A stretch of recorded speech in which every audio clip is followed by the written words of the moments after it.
Hi again everybody, welcome to my latest video. Well, today I'm going to do a case review. It's a case from sort of an off-name brand case manufacturer called DARKFLAsh. It seems like a very interesting case and I got it for a very good price. Now, since it's so beautiful outside, rather than sit here with the air conditioner off so it doesn't interfere with the sound, I'm going to go outside.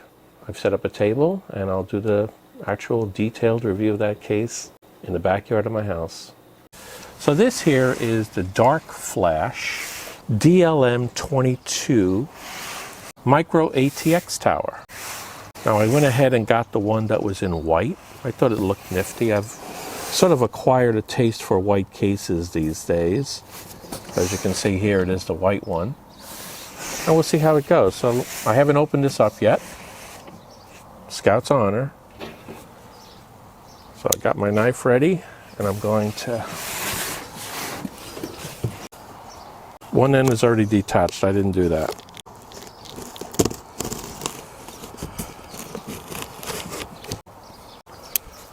Let's see what we got. Wow. Let's get this out of here. Looks like that's the front, so put it down this way. Put it like this. Hopefully there's not too much background noise. Okay. Yep, that's definitely the front. Take this off.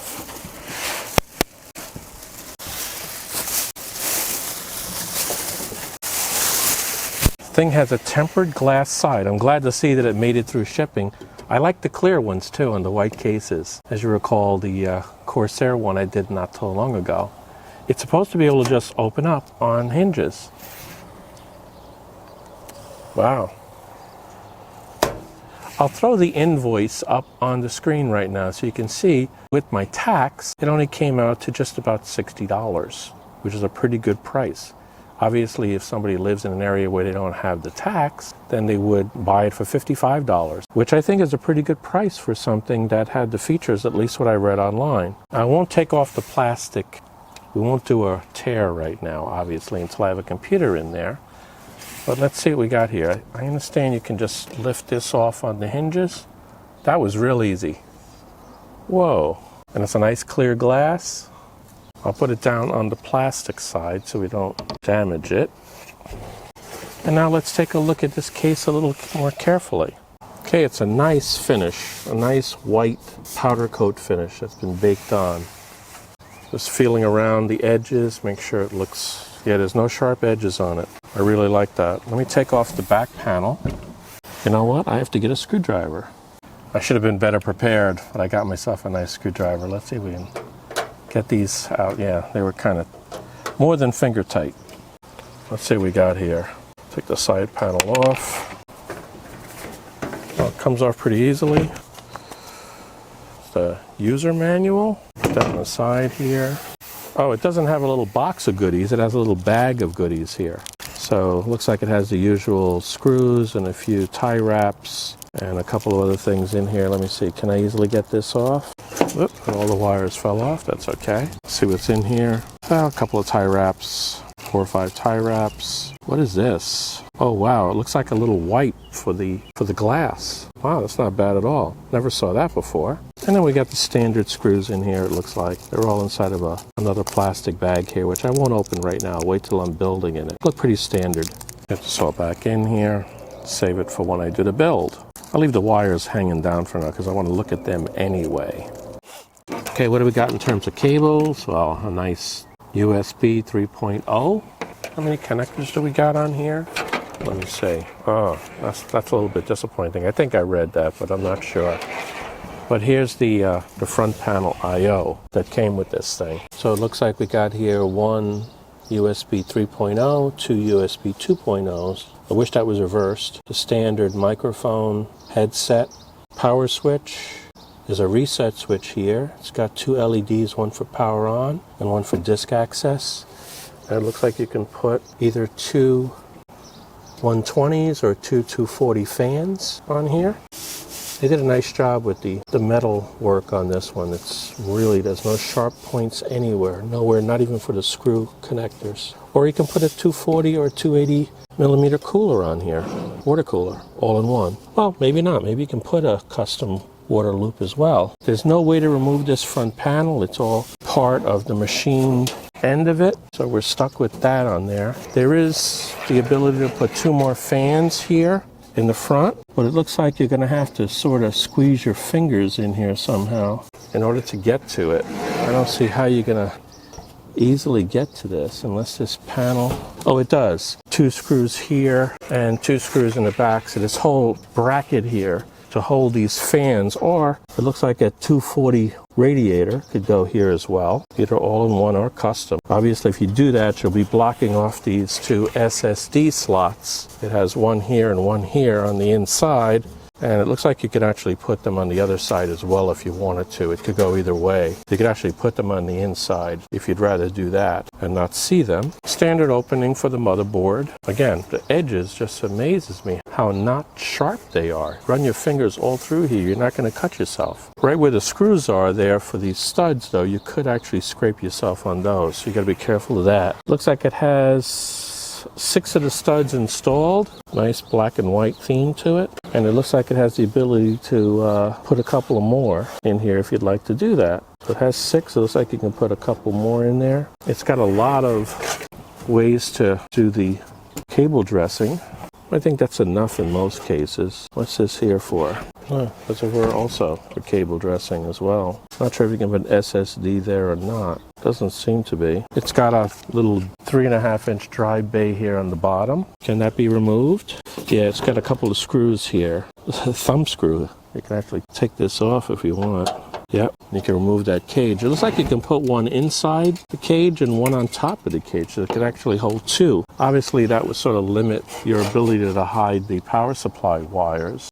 But if you have a smaller power supply or standard size, not an extra long one, you'll probably be fine. It's got rubber feet on it. It's got this big plastic piece here, and underneath that plastic piece, which looks like these can be removed and would have to be removed to get to that other thumb screw that's sort of hidden inside there in order to get to remove that cage if that's something you want to do.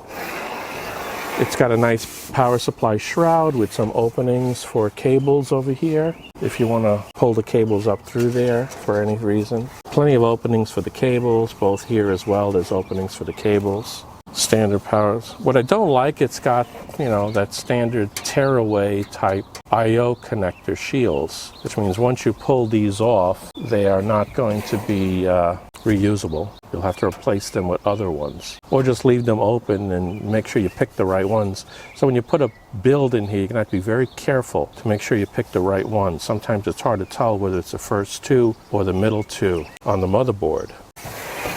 Does it have a... Yeah, it does have that. It has a filter, not too good. You can't pull it out easily from the back. You'll have to tip the whole case over and this sort of comes out this way. They didn't put a lot of effort into this.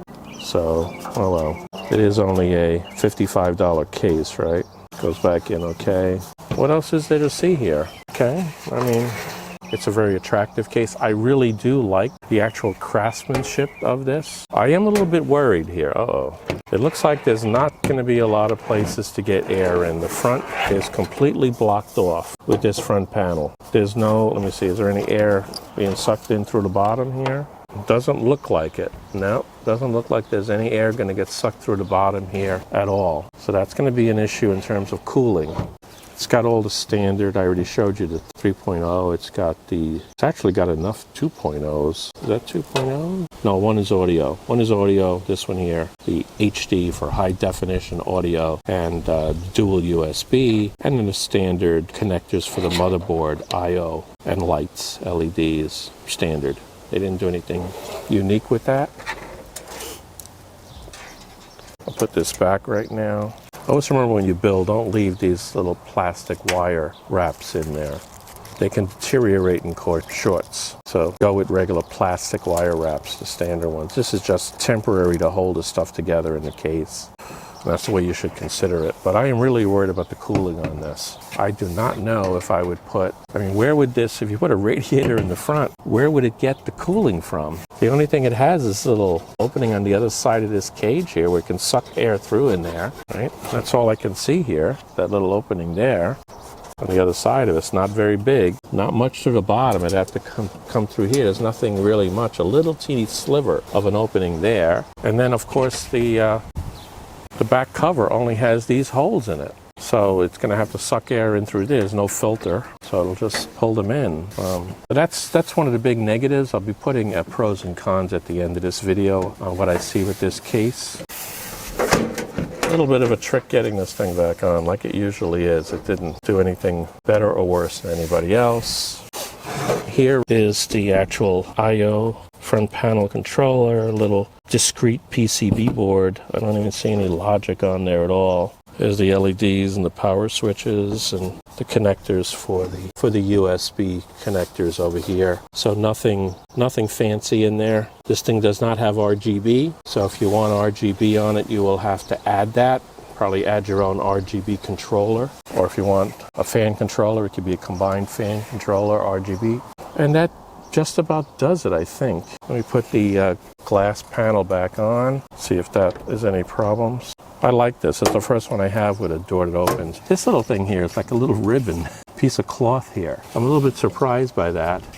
I'm not sure how long that's going to last. But it looks like you can still get to it if you, not really. Without that, it's going to be kind of hard to open it up. You'd have to take like a piece of plastic and pry this open. And obviously you can put the standard 120 fan. It doesn't come with any fans at all. A little bit surprising. Usually even a $50 case, $55 case would have a fan to it, at least one that they would give you. Chances are I would never use it anyway because if it's not PWM, I don't like them. But this one has none, so you would have to put all new fans. And when I do the build in here, I'll be putting in my own set of fans. A set of fans that I bought a while ago that I haven't used are RGB. They are not PWM, but the type of PC I'm going to put in here in the initial build does not need that. Not a high-performance PC by any stretch of the imagination. Anyway, that's the case.